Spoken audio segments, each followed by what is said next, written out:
Bueno, muchas gracias por la invitación. Es un agrado como alguien que originalmente estudió sociología, volver a la sociología.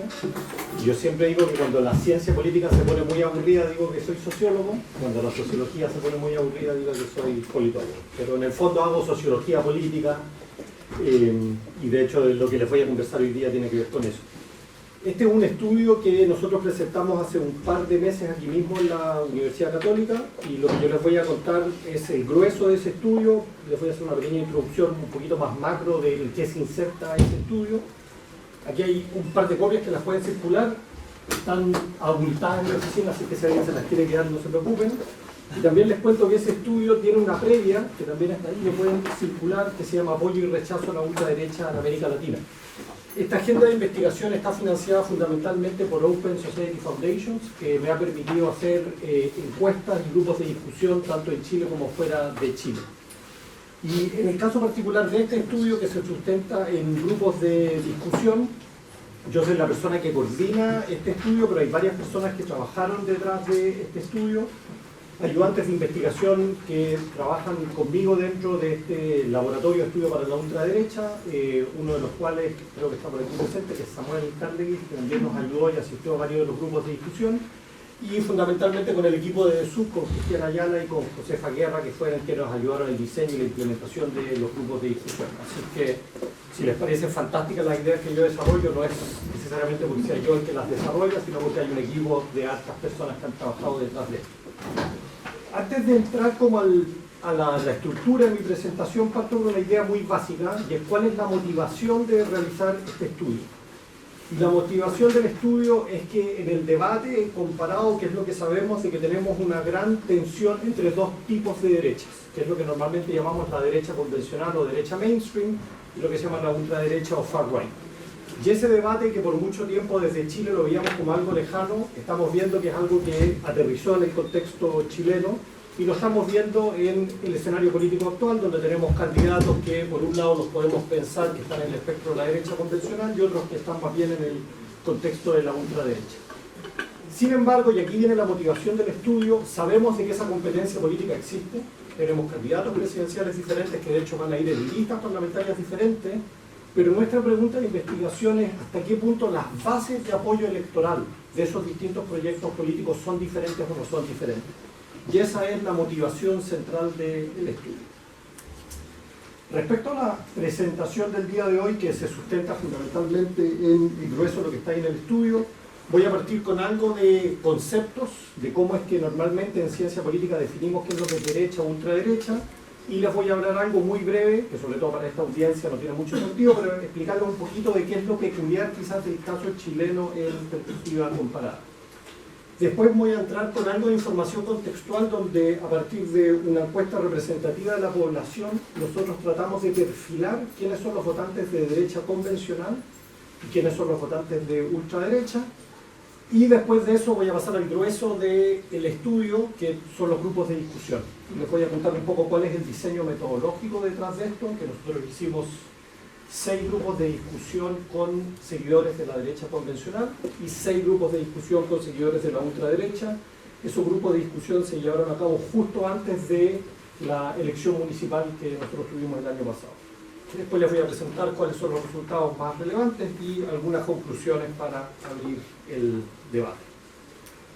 Vamos entonces a lo primero, que es la cuestión de los conceptos y del caso de estudio del caso chileno. Déjenme iniciar con una cuestión que yo creo que es bastante relevante y puede ser quizás un poquito aburrida, pero que creo que es importante enfatizar, que es cómo es que nosotros definimos estos distintos conceptos que vamos a utilizar. La primera pregunta que nos podemos hacer es cómo hacemos la clásica distinción entre derecha e izquierda, y en general en política comparada, lo que nosotros vamos a subir desde el clásico texto de Norberto Bobbio es que decir que la distinción entre derecha e izquierda tiene que ver con si es que pensamos que las desigualdades son naturales y si es que tenemos que erradicarlas o no. La derecha, ¿qué es lo que va a plantear? Por lo general que las desigualdades tienden a ser naturales y tenemos que hacer poco por erradicarlas, y la izquierda, por el contrario, va a pensar de que las desigualdades están construidas socialmente y tenemos que hacer algo para erradicarlas.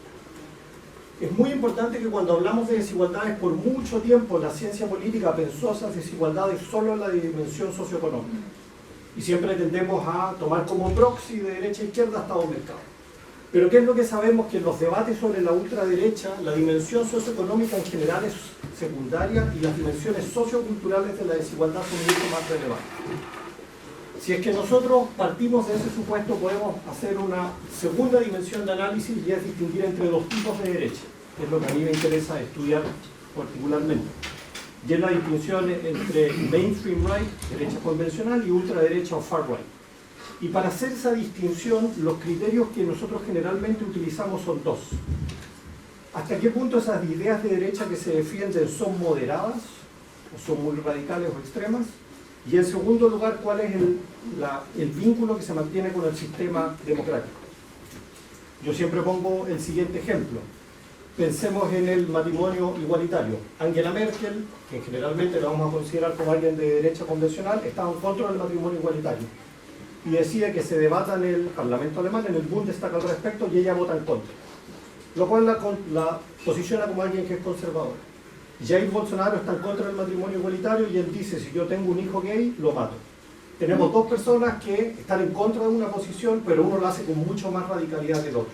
Y eso es lo que los diferencia entre un tipo de derecha a otro. Pero en segundo lugar es la relación con el sistema democrático. Y lo propio de la derecha convencional es que respeta las reglas del juego de la democracia liberal, Merkel, versus la ultraderecha que no las respeta alguien como Bolsonaro. Y por último, esto si quieren ya es más técnico, pero en el debate al interior de la ultraderecha generalmente distinguimos entre dos tipos de ultraderechas, lo que se suele llamar como la derecha radical o derecha populista radical versus la derecha extrema. La diferencia radica más bien en que la derecha populista radical se presenta nominalmente como democrática versus que la derecha extrema se presenta claramente como autoritaria. Ambas atentan contra los principios democráticos, pero una de manera clara y la otra de manera clara. Habiendo dicho esto, y con esto cierro la cuestión conceptual, existe un debate respecto a decir de que al interior de estas dos derechas existe un creciente conflicto a nivel de los votantes. Y de hecho la evidencia empírica, que es lo que nos demuestra que en general lo que tenemos es un corrimiento de los votantes desde la derecha convencional hacia la ultraderecha.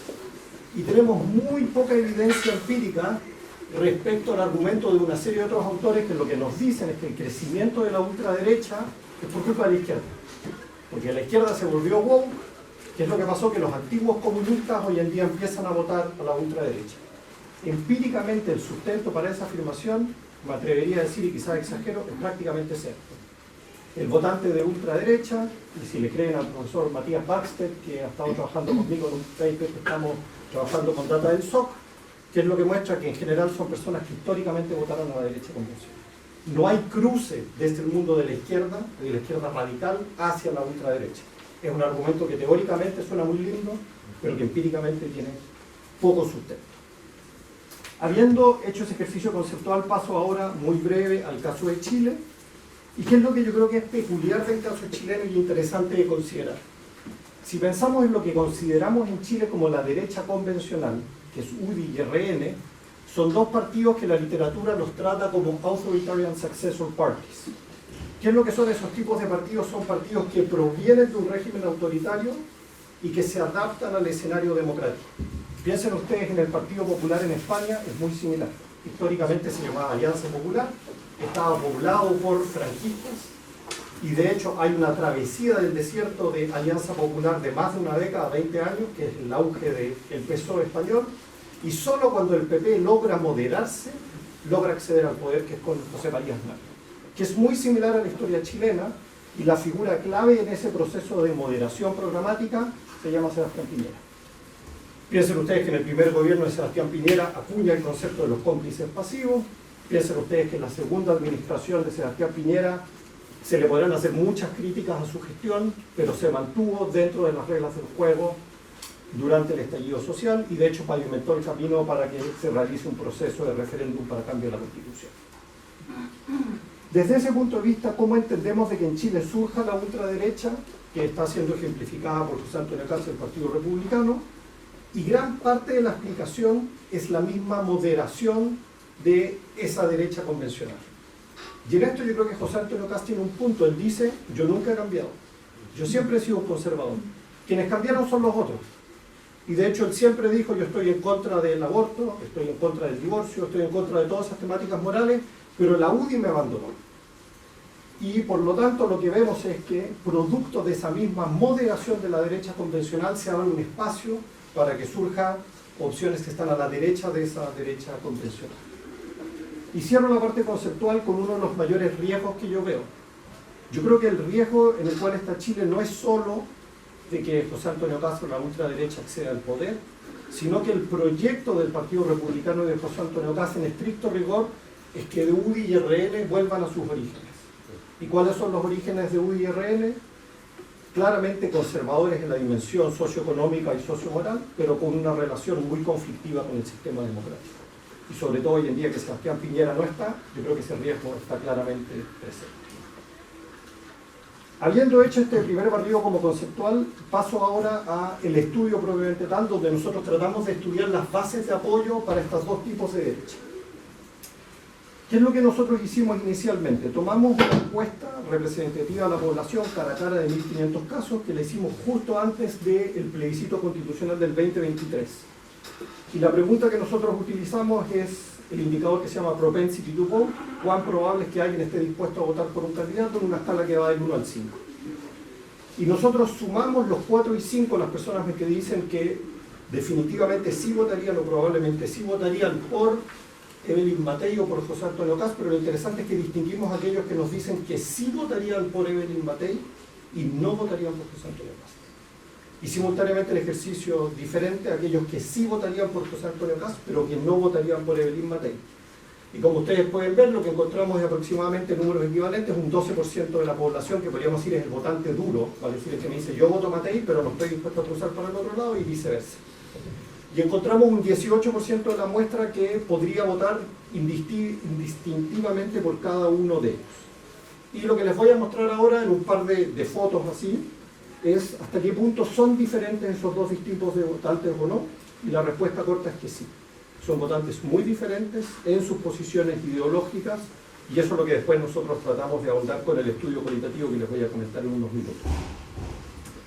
Partamos con lo más simple, que es la cuestión de sociodemográfico, donde tenemos variables de género, edad, educación y nivel socioeconómico. Fíjense ustedes que siempre hacemos lo mismo, presentamos los que votan solo a Matei, solo a Kast, aquellos que podrían votar por ambos, y a modo de referencia ponemos el total país, la media en nuestra encuesta, porque nos ayuda a comparar en cierto sentido hasta qué punto esos grupos son muy diferentes de la composición de nuestra muestra, que al ser representativa de la población es cómo funciona Chile, por así decirlo. ¿Qué es lo que vamos a encontrar? El voto Kast tiende a ser mucho más masculino que femenino. El voto único a Evelyn Matei tiende a ser mucho más femenino que masculino. Vamos a encontrar que el voto Kast le va particularmente bien entre jóvenes. Piensen ustedes si comparan con la media país. ¿Y qué es lo que va a pasar con el voto de Evelyn Matei? Que le tiende a ir mejor no tanto en jóvenes, sino que en los segmentos de 25 a 34 y después también el 55 a 64. Y después, si es que ven las otras variables, no hay diferencias que sean tan grandes, por lo menos a nivel socioeconómico. Por lo tanto, aquí un primer hallazgo que es interesante es que por lo menos con esta foto, que es una primera foto, que es lo que vemos, una tendencia que se ve en muchos otros países, que el voto a ultraderecha tiende a ser más hombre que mujeres y tiende a ser particularmente joven. Pero insisto, necesitamos más estudios para ver si esto se replica a lo largo del tiempo. El segundo cruce que nosotros hacemos es por las distintas zonas geográficas del país, y aquí qué es lo que nosotros vamos a encontrar, que a Evelyn Matei le va a ir particularmente bien en la región metropolitana y a José Antonio Kast le va a ir particularmente mal en la región metropolitana. Lo cual es una tendencia que nuevamente los estudios en perspectiva comparada refuerzan, que a las ultraderechas les tiende a ir mal en las grandes ciudades y les tiende a ir mejor en las pequeñas ciudades o a veces también en las comunidades que tienden a ser más rurales. Si nos vamos a la cuestión de la religiosidad, ¿qué es lo que nos vamos a dar cuenta? Que el voto de Kast es particularmente fuerte en el segmento evangélico, mientras que en el caso de Evelyn Matei tiende a ser particularmente fuerte en las personas que son de religión católica. Lo cual nuevamente está bastante reforzado por hallazgos en otros países del mundo. El caso de Brasil con Bolsonaro es particularmente evidente al respecto. Pero es interesante también que en Europa existe todo un debate respecto a hasta qué punto los partidos cristiano-demócratas funcionan como resorte para atajar a la ultraderecha, porque en general las personas católicas no votan a la ultraderecha, y quienes votan a la ultraderecha en Europa tienden a ser más bien personas o ateas o de otras religiones. Y por último, les presento una última lámina con cuestiones ideológicas. En el estudio hay varias más, pero les presento el dato sobre aborto. Y la pregunta que nosotros hicimos es aborto libre, que es la opción más radical, podríamos decirlo. Que lo interesante es que fíjense ustedes que el 50% de los chilenos están a favor de esta opción. Lo cual en perspectiva comparada es súper interesante, porque si nosotros comparamos Chile a lo largo del tiempo, este dato, si ustedes se lo imaginan en Chile en 1990, me atrevería a decir que era de este tamaño. Y lo propio de Chile es que se ha ido volviendo muy liberal en la dimensión sociocultural. ¿Y qué es lo que vemos? Que Evelyn Matei, de hecho, se asemeja mucho al votante medio, el votante que solo la prefiere a ella, a diferencia del votante que prefiere solo a José Antonio Kast, que claramente tiende a estar mucho más en desacuerdo con la temática del aborto, pero lo mismo con muchas otras temáticas morales. Después de este primer barniz cuantitativo de estadística descriptiva, nos pasamos a la parte más interesante del estudio, que es el segmento cualitativo. ¿Qué es lo que nosotros hicimos? Y como les comenté, trabajamos junto con DESUC, diseñamos un trabajo donde teóricamente pensamos en cuáles son las variables que nos ayudarían a tratar de pensar en esa derecha convencional y esa ultraderecha, y pensamos primero en cuestión de grupos etarios, pensamos en género, y por lo mismo que hicimos algunos segmentos solo con hombres y solo con mujeres, ya que sabemos de que pareciera ser de que el tema de género influye, y también pensamos en temas socioeconómicos. Lo que no hicimos en este cruce es un cruce por regiones. En un estudio previo que nosotros hicimos, donde hicimos grupos de discusión de apoyo y rechazo a la ultraderecha, pero lo que veíamos son personas que están en contra de la ultraderecha, hicimos diferencias a lo largo del territorio chileno. Hicimos grupos de discusión en Santiago, en Temuco y en Antofagasta. Y uno de los hallazgos de esos grupos de discusión es que prácticamente no hay diferencia al momento de oponerse a la ultraderecha entre regiones ni al apoyar. Y justo como ya lo habíamos testeado una vez hace un par de años, dijimos para esta serie de grupos de discusión vamos a concentrarnos solo en Santiago, porque previamente no encontramos grandes diferencias a nivel regional. ¿Cómo es que nosotros seleccionamos a las personas de derecha convencional o ultraderecha? Diseñamos el siguientes tipos de filtros. Y si es que alguien de DESUC les iba a tocar la puerta a ustedes, la primera pregunta que les iba a hacer a ustedes es ¿con qué sector político ustedes se identifican? Y si es que alguno de ustedes de esta sala dijese que es de centro izquierda, izquierda o no se identifica, se cae. Y claramente no va a ser un potencial candidato a ser entrevistado en los grupos de discusión. Si alguno de ustedes dice que se identifica de derecha o centro derecha, estamos bien, es un primer criterio para que pueda seguir. El segundo filtro que nosotros hicimos para segmentar entre derecha convencional y ultraderecha, y que es lo que les preguntamos: si las elecciones fueran la próxima semana, ¿por cuál de los siguientes candidatos usted votaría? Les recuerdo, este grupo de discusión lo hicimos antes de la elección municipal. Y en ese momento Johannes Kaiser no existía, de hecho quien aparecía como nombre era Axel Kaiser, y por eso pensamos en José Antonio Kast y Axel Kaiser como potenciales líderes de la ultraderecha, y pensamos en Sichel y Matei como potenciales líderes de la derecha convencional. Si alguno de ustedes me hubiera dicho ninguno de ellos, se los cae. Si es que alguno de ustedes me da alguna de esas opciones, va a seguir hasta el tercer y último filtro que nosotros teníamos, donde nosotros le presentábamos pares de líderes y les pedíamos que nos diga con cuál de ellos usted se identifica. Sebastián Piñera versus José Antonio Kast, Evelyn Matei versus Axel Kaiser y Sebastián Sichel versus Ross Rodríguez. Y en base a eso lográbamos después tratar de filtrar a aquellas personas que las íbamos a invitar a los grupos de discusión para que la ultraderecha hable solo entre sí y la derecha convencional solo entre sí, porque obviamente si los juntábamos no iba a ser una conversación muy fluida, como ustedes se pueden imaginar. La pauta que nosotros hicimos fue lo más abierta posible, o sea, tratamos de moderar, pero en general con poca moderación y intervención. Le pedíamos a las personas que primero se presenten, cada uno de ellos, para entrar un poco en la dinámica de que cada uno se conozca, y después de eso nosotros hacíamos un ejercicio donde teníamos una pizarra y les decíamos que hoy en día existen dos derechas en Chile. Una, que la llamábamos la nueva derecha, nosotros no la adjetivamos como ultraderecha o derecha extrema, y otra que es lo que llamamos la derecha convencional o tradicional. Y que es lo que le pedíamos a los integrantes de que escriban en un papel cuáles son las ideas que ellos asocian con esa nueva derecha y con esa derecha convencional. Con eso partíamos el ejercicio de conversación. Después de eso, tratábamos de hablar sobre cuáles son las principales problemáticas que el país tiene hoy en día y cómo esas dos distintas derechas que ellos ya habían perfilado, cuáles son el tipo de soluciones que propone para cada una de ellas. Y después, por último, pensando en el ejercicio de las presidenciales del 2025, qué tipos de personas ellos identifican con esos distintos tipos de derecha y qué tipos de programas los ven como más plausibles o no, y teníamos un espacio para el cierre. Esto como se veía medianamente así, como yo les decía, partíamos con nueva derecha, derecha convencional, y ahí ustedes ven estos post-it donde las personas iban escribiendo sus ideas y después las íbamos esperando y en base a eso había una conversación. Algunos que éramos privilegiados como yo o Samuel podíamos estar en una sala con espejos ahí observando qué es lo que sucedía. A modo anecdótico, dos anécdotas que son interesantes. Una es que muchas veces cuando uno hace estos ejercicios, las personas creen que esto lo está haciendo José Antonio Castro. Entonces siempre a veces miran y dicen, bueno, díganle a José Antonio que alguien tiene que pagar este estudio, aunque firman un procedimiento firmado que sale Open Society. Y la segunda anécdota que es interesante, pero que es preocupante en cierto sentido, es que los grupos de derecha convencional se constituyen como tal cuando se identifican que son pares, de que no hay nadie de ultraderecha porque ellos dicen puedo hablar libremente. Pero son grupos de que no cuajan en el sentido que conversan, pero uno no nota de que haya una emocionalidad en ese grupo. ¿Qué es lo que va a pasar en los de nueva derecha, que parten con mucho susto porque no saben si su vecino es una derechita cobarde o no, y cuando se dan cuenta que ninguno de ellos es derechita cobarde y todos piensan igual, uno no puede parar de creer de conversar. Y la pobre moderadora cuando llega a 90 minutos dice, me tengo que ir para la casa y dice, no, si todavía tenemos más tiempo de conversar.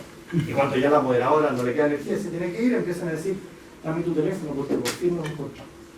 O sea, aquí uno encuentra algo de un componente emocional súper potente, que algo ya nos dice también de qué es lo que está sucediendo en estos distintos grupos. En el informe que ustedes van a ver hay un montón de resultados y no los quiero marear, pero lo que nosotros hicimos para tratar de representar cuáles son los distintos discursos que existen en este ejercicio como de mapeo, donde ustedes pueden ver de que dividimos en el fondo el discurso en dos opciones. Aquellos simpatizantes de la derecha convencional son los que están arriba de nuestra gráfica y los simpatizantes de la ultraderecha son los que están abajo de nuestra gráfica. Y después vamos a tener la visión de la derecha convencional sobre los simpatizantes de la derecha convencional, sobre ellos mismos, y vamos a tener cómo es que los simpatizantes de ultraderecha ven a la derecha convencional y después viceversa. Y así es como nosotros tenemos organizado un poco el análisis, y aquí yo les voy presentando como ideas, fuerzas para contarles un poco qué es lo que nosotros encontramos. Y obviamente la pregunta que uno se puede hacer es si hay algo en común entre estos distintos votantes de derecha. Mal que mal, partimos del supuesto que ambos son votantes de derecha, o sea, uno podría esperar de que en algo se encuentre. ¿Y en qué es lo que estos actores se encuentran? La primera cuestión donde uno podría decir de que sí hay algo de diálogo son en las prioridades del país. Y ellos van a decir, el país hoy en día está mal fundamentalmente ¿por qué? Por la situación económica y por la seguridad. Y los únicos actores que nos pueden ayudar a solucionar los problemas de economía y seguridad son no los del mundo de la izquierda, sino que son los mundos de la derecha, ya sea su vertiente de derecha convencional o de ultraderecha. Esa es como una primera temática que tienen en común. Una segunda cuestión que nos pasó interesante es que en todos los grupos de discusión lo que se clamaba era una falta de liderazgo. Y lo que nos decían, tanto desde la derecha convencional de la ultraderecha, es que nos faltan líderes capaces, carismáticos, que nos logren aunar y representar. Inclusive tengo el recuerdo de haber asistido a uno de los grupos de ultraderecha donde decían, en broma, pero mitad en broma, mitad en serio, decían, nos falta un Boric. Nos falta alguien que realmente sea capaz de aglutinarnos. Y de hecho cuando se habla de José Antonio Cast no se habla como un mesías, sino como se habla como la persona que de alguna manera está articulando nuestras ideas, pero no hay una adhesión emocional, libidinal hacia ese tipo de liderazgo, sino que está más bien esa crítica a la falta de liderazgo. Y lo otro que unifica tanto a los votantes de derecha convencional como de ultraderecha es que tiene una decepción en el sistema político profundo. Yo creo que parte de esto es estructural a lo que está pasando en Chile, falta de confianza en las instituciones políticas, y hay algo que también tiene que ver con el momento. Les recuerdo que lo hicimos justo antes de las elecciones municipales, que fue cuando el escándalo de Chadwick apareció mucho en las noticias y de Marcela Cubillo. Entonces aparecía eso también mucho en el debate, como líderes de derecha que supuestamente son limpios, nos damos cuenta que también están involucrados en una serie de actos que no nos parecen lícitos. Pero fíjense ustedes que es bien poquito en general lo que tienen en común, y ahora voy a pasar en qué es lo que los diferencia. Si partimos con el primer cuadrante donde pensamos cómo es que los simpatizantes de la derecha convencional se ven a sí mismos, vale decir, a su sector político con el cual ellos comulgan, y qué es lo que ellos se van a dar cuenta, o qué es lo que ellos valoran de esta derecha, es que van a decir de que es capaz de establecer acuerdos, que es conciliadora, que tiene experiencia política, y que eso los va a diferenciar de la ultraderecha, que son novatos y que no saben cómo gobernar, que tiene la capacidad de adaptarse a los tiempos. Y esta es una cuestión que aparecía constantemente, sobre todo en las temáticas morales. Y era interesante que en los grupos a veces habían debates, donde había gente que decía, yo estoy a favor de las 3 causales, otros que decían, yo estoy en contra, pero podían conversar al respecto. Y decían, una de las fortalezas de la derecha convencional es que pueden dialogar frente a esas temáticas. Y también aparecía mucho el tema de que obviamente están a favor de fomentar la economía, pero que no están dispuestos a transar todo lo que se ha avanzado en derechos sociales. Por lo tanto, que ellos ven ahí una capacidad de articular mayor eficiencia, pero respetando determinados equilibrios sociales que son importantes. Aquí les pongo tan solo una cita como ejemplo que nos habla sobre cómo ellos piensan a sí mismos. Y dicen, antiguamente la derecha se asociaba mucho al golpe de Estado, a Pinochet y todo eso. En cambio, ahora la derecha convencional es más moderada en plantear ideas. Pudimos ver en el gobierno de Piñera cosas que a lo mejor antes nunca se hubieran pensado en una derecha, como el matrimonio igualitario o cosas así. Aquí aparecían estas temáticas morales y muchas veces tenían debate, pero decían, nos parece bien de que la derecha se adaptó al siglo XXI. Era como una de las ideas fuerzas que nos aparecían. ¿Qué es lo que pasa para el otro lado de la moneda? Va a decir, ¿cómo es que los simpatizantes de la derecha convencional van a ver a la ultraderecha? Y va a ser justamente un poco el ejercicio opuesto. La van a ver como sumamente conservadora, la van a ver como muy rígida, que no logra adaptarse al Chile del siglo XXI, la van a ver claramente como autoritaria. De hecho, una de las cuestiones que nos pareció interesante, si ustedes se recuerdan, es que nosotros utilizamos el concepto de nueva derecha y derecha convencional, y eran los mismos votantes de derecha convencional que nos decían, esa nueva derecha es extremista, es autoritaria, es junta. No son palabras que nosotros pusimos en el análisis, sino que ellos claramente los verbalizaban de esa manera. Y otra de las cosas que también indicaban es que no tienen experiencia política, que dicen que van a hacer un montón de cuestiones, pero que el día de mañana si llegan al gobierno no tienen la capacidad real para poder gobernar, y hacían un poco un símil de la crítica que le hacen al gobierno actual, de decir, llegaron con un montón de buenas ideas, pero en realidad no tienen idea de cómo pueden gobernar, y eso es lo que diferencia a la derecha convencional. Aquí les pongo una cita como ejemplo. Kast me genera miedo, incertidumbre, porque no sé qué podría pasar si una persona como él llega a ser presidente de la República. No me gustan los extremos. El tema de la mujer. Él no está por el aborto o no deja a su señora tomar anticonceptivos y tiene 1 millón de hijos. Si eso les gusta, está bien por ellos, pero hay que respetar todos los lados y me parece una exageración. Y aquí el tema como esa intransigencia es una de las cuestiones que ellos lo ven como alerta. Me paso ahora al otro lado de la moneda y ahora vamos a empezar a hablar de los simpatizantes de ultraderecha y primero cómo es que ellos se ven a sí mismos, ¿vale? Es decir, cómo ellos ven a su mundo político. Y aquí ¿qué es lo que vamos a encontrar? De que claramente va a ser el opuesto al anterior, y ellos ¿qué es lo que van a decir? Que lo propio de esta ultraderecha es que respetan la familia y las tradiciones. Y aquí de hecho aparece una de las ideas, que yo la puedo mostrar cualitativamente, no cuantitativamente, pero que es algo que les contaba que estábamos trabajando con Matías, de aquí nos aparecen votantes de derecha convencional que migraron a la ultraderecha. Recuerdo en uno de los grupos de discusión una mujer que dije, yo toda mi vida fui de la UDI hasta que viniera a prueba el matrimonio igualitario, nunca más.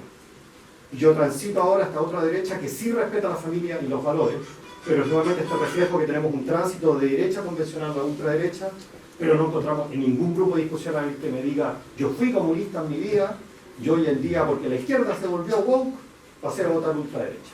Insisto, un bonito titular para un libro, pero evidencia empírica al día de hoy que no he encontrado, al menos para el caso de Chile, y en Europa tenemos poquita al respecto. ¿Qué es lo que parece que esta nueva derecha firme en sus posiciones? La importancia de la religión y lo otro que es coherente. Si algo que ellos valoran es que ellos dicen, estos tipos tienen una posición y no la cambian bajo ningún motivo, y eso es algo que valoramos, que es muy diferente de todo el espectro político, que supuestamente se acomoda constantemente a los tiempos y no logra defender sus ideas con fuerza. Aquí les planteo, al igual que los otros casos, como un ejemplo. Una familia, como es la antigua, como fue siempre, si yo no sé por qué ahora quieren desaparecer la familia, siempre este tema como de la tradición y la familia monoparental. Esta nueva derecha quiere echar a todos los inmigrantes, que no quede ni uno, que hagan la zanja del norte y que no venga ninguno. ¿Qué es lo que es lo interesante? Fíjense que migración nos aparecía en los ambos lados. Pero lo interesante es que el votante de la derecha convencional era muy moderado y nos decía, obviamente que nosotros no queremos migrantes, pero ¿cómo los vamos a mandar de vuelta a Venezuela si no hay ninguna opción? La pregunta es cómo se adaptan y que ojalá no lleguen más. ¿Qué es lo que pasaba con el votante de ultraderecha? Matémoslo. Era lo mismo con. Pero ustedes ven la radicalidad, una misma posición, pero obviamente la radicalidad con que se defiende es muy diferente. Y por último, cierro con la otra contracara, cómo es que los simpatizantes de la ultraderecha van a ver a la derecha convencional. Y aquí, ¿qué es lo que nos vamos a encontrar? Es que esta derecha convencional no tiene identidad propia. Alguna vez la tuvo, pero se sobreadaptó a los tiempos y hoy en día ya no sabemos qué es lo que es. Esta idea de que muchas veces dicen, en realidad, todo lo que está fuera de nuestro espectro político es izquierda. O sea, Piñera es izquierda para ellos tan como podría ser Boric, porque todo ese mundo no tiene las tradiciones propias. Van a plantear de que no tienen valores propios y sobre todo van a enfatizar el tema del mal manejo en seguridad. O sea, algo que esa derecha no puede hacer, a diferencia de la ultraderecha, es que ellos sí estarían dispuestos a tomar determinadas posturas. Y aquí, al igual que en otros casos, les presento una así. Yo soy de los que a la derecha convencional los trata de derecha cobarde, partiendo por eso. Yo no soy de derecha, soy de una nueva derecha, pero de la derecha común. Eso a mí me ofende. Aquí ven nuevamente esta idea de cómo la otra derecha, y esas son palabras de ellos, está como cobarde porque no es capaz de respetar determinadas ideas y principios. Cierro entonces el análisis y parto ahora para abrir el debate con algunas conclusiones generales. Voy a partir de qué es lo que nos dice el estudio, pero después voy a hacer un poquito de zoom out y en la confianza de estar acá, empezar algo de futurología, que uno lo debería hacer, pero si no todos van a preguntar, ¿y cómo leemos esto a la luz de una elección presidencial que se viene? Parto con el primer punto. Lo que estamos observando en Chile es un fenómeno global, y ese fenómeno global tiene que ver con que en el espectro de las derechas tenemos una creciente competencia entre distintos actores políticos.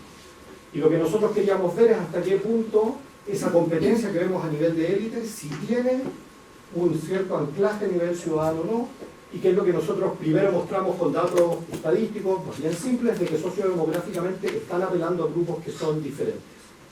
Si es que nosotros nos metemos más en los grupos de discusión y empezamos a ver la cuestión ideológica, vamos a reforzar algo que ya sabemos si queremos a nivel teórico, y es que ambos votantes son de derecha, pero ideológicamente son muy diferentes. Unos tienden a ser mucho más moderados y pragmáticos, y lo que van a hacer es que van a valorar los recuerdos, los propios de la derecha convencional, y que van a criticar a la izquierda, y esto es interesante porque la van a ver como ineficiente o con falta de experiencia.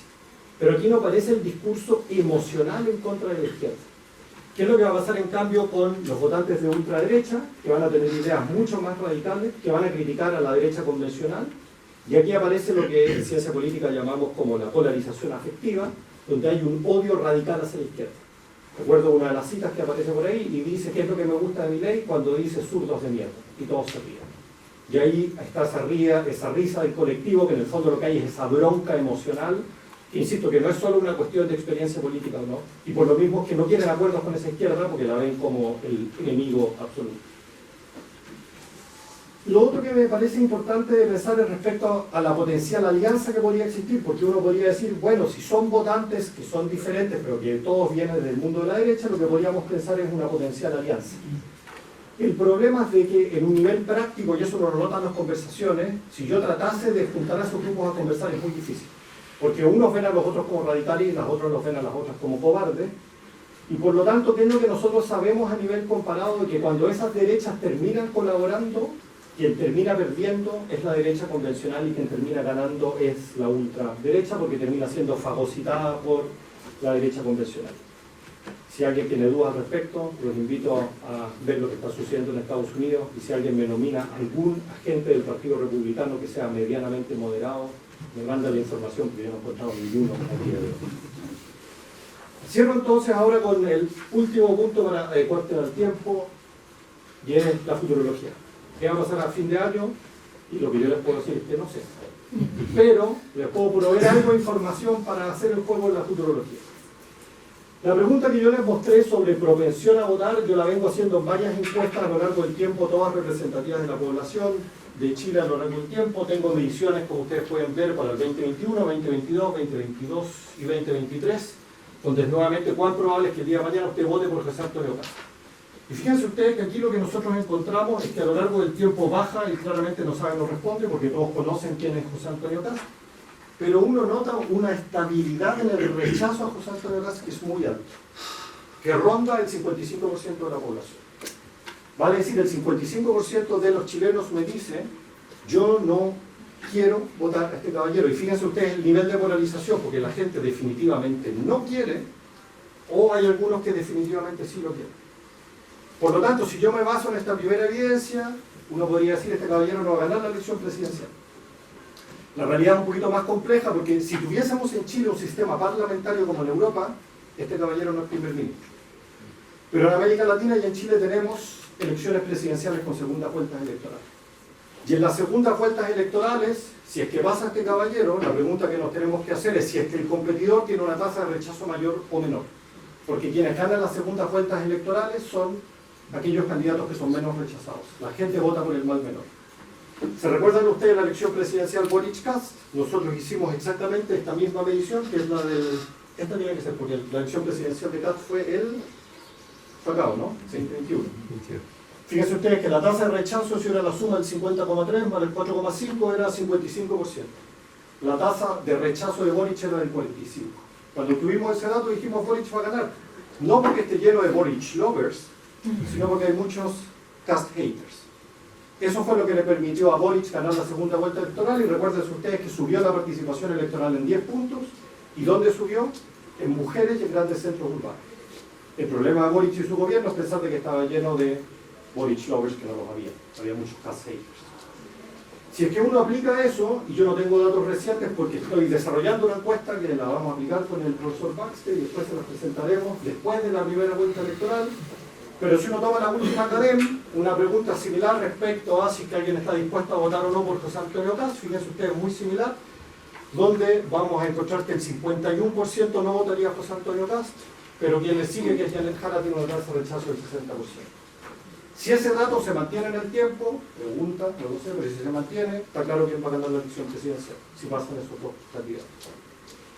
Asumamos de que ese dato es cierto y que Kast va a ganar. Si es que Kast gana, insisto, Kast no va a ganar porque la sociedad chilena se volvió conservadora. Recuérdense ustedes, 50% de los chilenos quieren aborto libre, no las tres causales. La aprobación a las tres causales debe estar rodeando el 70 al 80%. Kast va a ganar porque va a ser visto como el mal menor. Y yo creo que eso tiene determinadas consecuencias, y eso lo dejo planteado y con esto cierro, de cuáles son las consecuencias o los problemas de su futuro gobierno.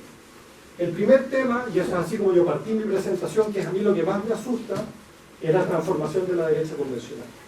Yo creo que el proyecto de José Antonio Kast lo que quiere en el fondo es que la UDI y RN vuelva a sus orígenes, que es un origen pinochetista. ¿Y qué es lo que nosotros sabemos por la literatura comparada? Que cuando los partidos de derecha convencional desaparecen o se transforman en derechas autoritarias, la democracia está firme.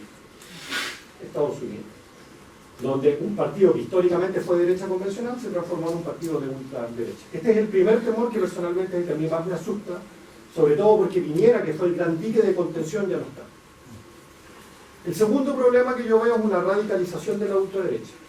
Muchas veces a mí me pasa cuando yo hago presentaciones que van a decir, pero José Antonio Kast no es de ultraderecha. Yo les digo, ¿por qué? Porque no es Bolsonaro, no es Trump. Y es cierto que es diferente. Fíjense ustedes, cuando yo partí la definición, yo no definí a alguien de ultraderecha porque dice barbaridades en Twitter, porque come McDonald's y se ensucia la boca, sino que son por sus posiciones programáticas. Y en sus posiciones programáticas y su relación con la democracia, Kast no es de derecha convencional. Quien no me crea, los invito a ver los tweets que ponía para el estallido social y cuáles eran las soluciones que él proponía. Pero fíjense ustedes que apareció alguien a la derecha de la ultraderecha, que es Johannes Kaiser. Hasta ahora ese tándem funciona muy bien. Pero una vez que llega el gobierno, esa derecha que está a la derecha de la ultraderecha, le va a decir a la ultraderecha que es cobarde. Y ese conflicto, sabemos de que generalmente no los ganan los cobardes, sino que los ganan los radicales. Y por último, la tercera gran pregunta, que es la más obvia, es si es que esto nos va a ofrecer gobernabilidad o no. Y también tengo serias dudas. Con esa nota, cedo la palabra y cierro mi presentación. Muchas gracias. Es una buena pregunta y obviamente como es futurología tengo atisbos de cómo esto podría suceder, pero yo creo que la primera gran pregunta que nos tenemos que hacer es, ¿gana José Antonio Kast la segunda vuelta electoral? ¿cuáles van a ser sus cuadros políticos? ¿Van a ser cuadros políticos que solo provienen del Partido Republicano y de ese mundo? ¿O va a lograr cooptar también a segmentos de la derecha convencional? Lo que yo veo hasta ahora es de que hay muchos actores al interior de la derecha convencional, ya sea por ansias de poder o por motivos ideológicos, que están dispuestos a cruzar la frontera. Y si eso es así, ¿cuál es mi temor? De que es probable que Kast logre armar un gobierno donde coaliciona con parte de la derecha convencional, no con toda, pero mi intuición es que esa relación va a ser donde claramente hay alguien que va a poner la música y los otros son los que van a tocar esa orquesta, por así decirlo. Entonces yo creo que es muy probable que la derecha convencional le preste cuadros políticos a José Antonio Kast, pero no tengo la seguridad que esos cuadros políticos estén dispuestos o tengan la capacidad de moderar esa agenda programática. ¿Y por qué no? Por el otro punto que tú dices, porque simultáneamente José Antonio Kast está siendo jalonado a su derecha. Johannes Kaiser no va a ganar la presidencial. Por lo tanto, la pregunta que yo me hago es ¿cuál es el ministerio que va a tener Johannes Kaiser? ¿Lo ponemos en relaciones exteriores? ¿Lo ponemos en interior? ¿Dónde lo ponemos? Donde lo pongamos, no me imagino que va a ser una relación simple. Y Johannes Kaiser, al final tenemos que olvidarnos de las personas, es el símbolo de un proyecto político que hay muchas personas como él dentro de ese mundo que también van a aspirar a determinados puestos de gobierno. Por lo tanto, yo creo que esa tensión yo creo que no va a ser fácil de solucionar. Y que es lo que al menos sabemos por la evidencia comparada, es que cada vez que las derechas convencionales y las ultraderechas coalían y quien las lidera son las ultraderechas, la posibilidad de que la derecha convencional pueda jalarlos para acá es prácticamente cero. Y eso es uno de los motivos por los cuales, insisto en mi temor inicial, de que una de las consecuencias del gobierno de Kast, independiente de lo que pase en el corto y en el mediano plazo, es que la derecha convencional gire hacia una versión light de lo que podría ser la ultraderecha. Hay evidencias de cambios culturales. Por ejemplo, en este estudio del círculo han observado que la ciudadanía que cuando votaba por Piñera en 2017 se volvió más conservadora y después votó por Kast, o no hay evidencia de eso. Ahí yo creo que hay que preguntarle a los que manejan data longitudinal, pero por lo menos de los datos que yo he visto, yo insisto que la película que tenemos para Chile en particular es como un modelo ejemplar de teoría de la modernización a la inversa. Desarrollo socioeconómico a lo largo del tiempo, sobre todo si tomamos la larga data. Tomen ustedes World Value Survey y los datos para Chile al inicio de los años 90, era un país extremadamente conservador. Y ustedes toman los últimos datos de World Value Survey y Chile es abismalmente liberal en una serie de dimensiones. Por los datos que yo he visto, no he visto de que esa curva ahora se esté achicando. Tampoco es cierto que esa curva va a seguir ascendiendo, o sea, tenemos el 50% de aborto libre, no creo que eso llegue a 70, 80, por lo menos en el corto plazo. Lo que sí estamos teniendo, y este es un fenómeno más global, es una polarización en la dimensión sociocultural. De hecho, si uno toma no el promedio, sino que las desviaciones estándar, uno va a encontrar de que el país se está polarizando en esa dimensión sociocultural. Creo que es parte del ejercicio que hace la ultraderecha, que logra jalar un segmento de los votantes que no es mayoritario, pero que tiene posiciones muy radicales en esa dimensión, y eso hace que el electorado se termine polarizando. ¿Qué es lo otro interesante? Si ustedes se fijan en la agenda del Partido Republicano hoy en día, prácticamente no habla de temáticas culturales. Porque yo creo que el Partido Republicano ha aprendido de los errores que ha cometido en el pasado. Si ustedes revisan el programa de gobierno de José Antonio Kast para el último elección, no para esta, sino que la anterior, tenía 200 y tantas páginas y apareció la famosa célebre de cerrar el Ministerio de la Mujer. Si ustedes leen su nuevo programa de gobierno, tiene 30 páginas. La temática de género no aparece. La pregunta que uno se puede hacer es, ¿cambió José Antonio Kast o no quiere hablar de determinadas temáticas? Yo creo que es lo segundo, porque debe hacer estudios similares a lo que yo estoy haciendo, donde se da cuenta que el grueso de la ciudadanía en esas temáticas culturales no es conservador. Y de hecho, el voto a José Antonio Kast en parte se explica por segunda vuelta, voto rechazo, ¿no? Mal menor, pero el tema es seguridad ciudadana. Eso es lo que él defiende, que es visto como un balance issue para los ciudadanos. Y por lo tanto, yo creo que en el ejercicio de futurología la pregunta es, ¿va a ser José Antonio Kast en el corto plazo capaz de satisfacer esa demanda por seguridad ciudadana? Y si lo logra, va a tener tasas de aprobación altas que le permite seguir avanzando esa agenda. Pero yo creo personalmente, no soy un experto en seguridad ciudadana, pero no creo que la seguridad ciudadana se va a resolver en 6 meses. Y yo creo que la posibilidad de que producto de políticas sumamente punitivas haya violaciones a los derechos humanos es relativamente alta. Simplemente porque los militares no están capacitados para hacer esas tareas. Pensemos que para el estallido social, por algo, los militares no quisieron salir a las calles porque sabían que no estaban permitidos. Entonces yo creo que allá hay una caja de Pandora que es complicada. Me pareció interesante eso que dijiste cuando estaban haciendo los focus, que la gente de ultraderecha no veían a José Antonio Caz como un mesías. ¿Ustedes filtraron o tienen el dato si eran militantes o si eran simpatizantes? Porque, no sé, por la experiencia que he tenido yo, sin, por supuesto, con muchas falencias metodológicas, yo siento que al menos los militantes sí ven a Caz como un mesías. Es un partido muy, muy vertical. Yo creo que genera lo mismo que antes generaba Jaime Guzmán, para los mismos de Caz y para la UDI de los 90. Entonces no sé si te pasó eso, si pudieron filtrar militantes de no militantes. Nosotros en nuestro grupo tendría que ir a ver a las bases si teníamos algunos militantes, pero nuestra idea en general era no tener a militantes porque te pueden perder mucho el discurso. Pero lo que sí es cierto, y eso ya no es por evidencia mía, sino con una estudiante de doctorado, Michelle Hafeman, que ya está trabajando conmigo, donde ella está estudiando las élites del Partido Republicano. Y lo que Michelle encuentra es justamente lo que tú dices, que ahí la adhesión a la figura de José Antonio Caz, pero es interesante que la adhesión no es tan mesiánica, sino que es una cuestión como el líder que sabe y tiene la capacidad de organizar.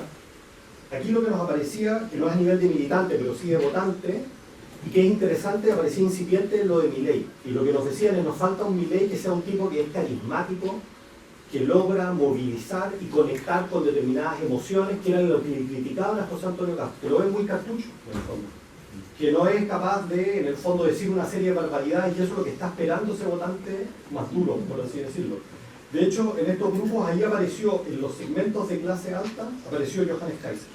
Que aparecían, han escuchado a Johannes Kaiser y varios decían, ah, sí, yo lo he visto. No nos aparecía en clase baja ni media, pero nos apareció en el segmento de clase alta como alguien que es distinto a José Antonio Caz. ¿Por qué? Porque tiene esa cuestión más emocional, pero sobre todo de tirar mucha más mugre, por así decirlo, mucho más fuerte de lo que hace José Antonio Caz. Y esa es una de las debilidades que ven en el caso de Caz versus alguien como Kaiser o como Milei. Te quiero preguntar una opinión más informada del rol del gran empresariado en esta pugna. Justo antes de venir acá leí una noticia que Ibáñez está financiando mitad y mitad a materia de Caz. Y yo tendería a pensar que pueden cumplir un rol de dique de contención en algún escenario, pero a veces me pregunto que quizás no sea el caso. Quería saber tu opinión informada de países que se han pasado por este mismo proceso antes y qué rol ha tenido ellos. Súper buena pregunta, y aquí me retrotrae mi temor inicial. Si nosotros pensamos en el empresariado chileno, viene del pinochetismo, y es un empresariado que no era democrático, y que de hecho se terminó adaptando a la democracia, en parte por ganancia, algunos porque se dieron cuenta que tener una economía abierta con un dictador no iba a funcionar bien, y algunos quizás lo hicieron un poquito más por algún tipo de valor que creían en la democracia propiamente tal. Mi temor, nuevamente, es de que el proyecto de José Antonio Caz nos retrotraiga a esa derecha de los años 90, que no son solo los partidos políticos, sino que son los actores a nivel de élite. Yo conozco bien el caso alemán, cuando el partido AfD, que es de ultraderecha, aparece, la patronal, lo que es el equivalente a la SOFOFA, se junta y saca un eslogan diciendo el empresariado está en contra de la ultraderecha. Que es muy distinto a lo que pasa en Chile, donde lo que vemos es que lo que determinados empresarios, como el que tú dices, es o ustedes se juntan o les cortamos el grifo. Que lo que están diciendo en el estricto rigor también es absolutamente lo mismo la puja entre esta derecha y ultraderecha, aparte porque ellos van a creer que no es ultraderecha, etc. ¿Y por qué yo creo que esto es súper importante? Porque yo creo que hay creciente investigación en política comparada que nos va a demostrar de que la supervivencia del sistema democrático no depende solo de lo que opinan los ciudadanos, sino que depende sobre todo de qué es lo que pasa a nivel de élite. Y si las élites no respetan las reglas del juego democrático, con menor razón les podemos pedir a los ciudadanos que lo respeten. Entonces yo creo que esa es otra de las cuestiones que a mí me parece particularmente segura.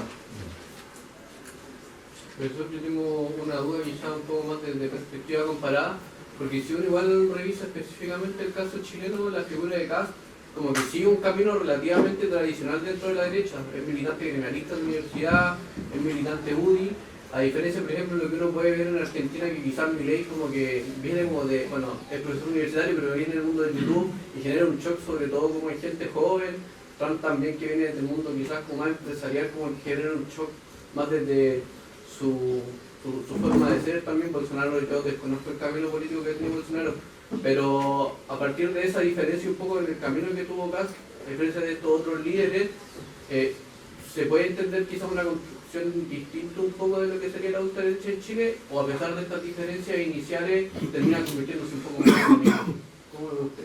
Es una buena pregunta y nosotros de hecho tuvimos creo como hace 1 o 2 años un workshop en el Instituto de Ciencia Política donde invitamos a distintos colegas a que escriban papers sobre distintos casos de estudio de la ultraderecha en América Latina, Milei, Bolsonaro, Kass, etc. Y una de las cosas que ahí nosotros encontramos es justamente esa diversidad en términos de los tipos de líderes, algunos que son verdaderos outsiders como Milei, que de hecho, no sé ustedes, pero hace 2 años yo no tenía idea quién era un tipo que se llama Javier Milei y hoy en día todos sabemos, versus alguien como Bolsonaro que toda su vida hizo carrera política, aun cuando se presenta después como un outsider. Y después tiene alguien como José Antonio Kass que viene de adentro de la derecha convencional y como yo les digo, mi temor es que trata de volver esa derecha convencional a su origen.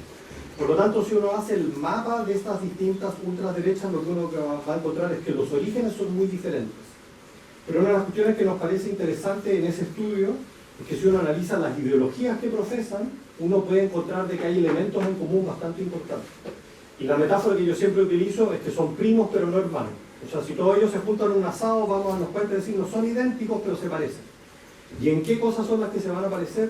Por lo general en temáticas de mano dura frente a la delincuencia y en el conservadurismo moral. Son 2 de las cuestiones que más nos unifican. La dimensión económica, todos ellos en general tienden a ser neoliberales, pero por dar un ejemplo, Bukele es bastante más ambivalente en esa dimensión. Por lo tanto, en otras determinadas temáticas como que se empiezan a diferenciar, pero por lo menos en su corazón van a tener esta relación problemática con el sistema democrático y van a comunicar en la cuestión de valores muy conservadores en temáticas morales y mano dura. Y lo otro interesante es que hay otro estudio que nosotros también levantamos con la Fundación Ebert, con estas encuestas que yo he hecho, donde comparamos las bases de apoyo de Kass, Bolsonaro y Milei. Y también es interesante porque uno podría decir estos líderes son muy diferentes por lo mismo que tú estabas diciendo. Uno viene de partido político, un outsider. Sociodemográficamente hay mucha diferencia entre esos votantes. El voto Milei es muy joven, por ejemplo, sabemos que es muy masculino. En el caso de Chile, yo aquí les mostraba una leve tendencia, pero si uno hace modelos estadísticos no es estadísticamente significativa. El voto Bolsonaro tiende a ser más bien de clase alta y tiende en general a ser más bien de ciudadanos más entrados en edad. Por lo tanto, sociodemográficamente hay alta diferencia. Ideológicamente los votantes son muy parecidos. Son votantes que son muy conservadores en temáticas morales, quieren mano dura, son votantes que tienden a ser antisionistas, son votantes que en general no están a favor del régimen democrático. Y por lo mismo que yo creo que la ultraderecha no es un fenómeno pasajero. Lo que está haciendo la ultraderecha es un proceso de realineamiento electoral en los distintos países de América Latina. Y por lo mismo es que Kass es la punta del iceberg. Kass puede desaparecer mañana, pero la ultraderecha llegó para quedarse. Yo creo que esa es otra de los mensajes importantes a considerar. ¿Sí?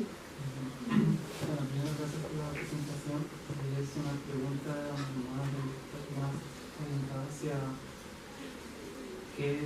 cuáles serían qué orígenes serían cristianos entonces los de la extrema derecha en Chile. Y lo pregunto por curiosidad porque me llamó la atención el punto de que efectivamente cosas que es como un Bolsonaro, un Trump, al final es un gremialista que quiere volver a los orígenes. Me llamó la atención porque bueno, yo hace 5 años, como en pandemia, cuando teníamos 15 o 16, en una charla online por Zoom de la FPC, la Fundación para el Progreso de Excepción, había un tipo de la Fundación Jaime Guzmán que se llamaba como Ricardo Newman, algo así, y nos pasaban los comentarios, siempre los ciclos de formación de jóvenes en la Fundación Jaime Guzmán, y nos pasaban el ejemplo de que nos pasaban las actas, un resumen de las actas del Congreso del Partido Comunista, me decían que nos proponía el Partido Comunista en el año 2000. Bueno, educación gratuita en la educación superior. 2, nueva constitución. 3, y todos los puntos que del 2016 hasta el 2020 ya se habían cumplido. Por ahora o no del Partido Comunista eran puntos que salieron un poco de manifestaciones sociales, claramente con articulación partidaria y que fueran políticas. Entonces, que nos mostraban, después de esto que se proponía el Partido Comunista, nos mostraban la ventana de Overton, algo así, de cómo va cambiando, puede que una no cambie tanto, pero sí, el eje político. De alguna forma, el que estaba en el centro se va izquierdizando y el que está la derecha, digamos que es como extremo derecha. Y nos pintan como así que somos liberales, ¿no? O no somos de extremo derecha. Y puede ser, pero también puede que no, y eso era lo que quería preguntar con esa lectura que tienen en ese sector.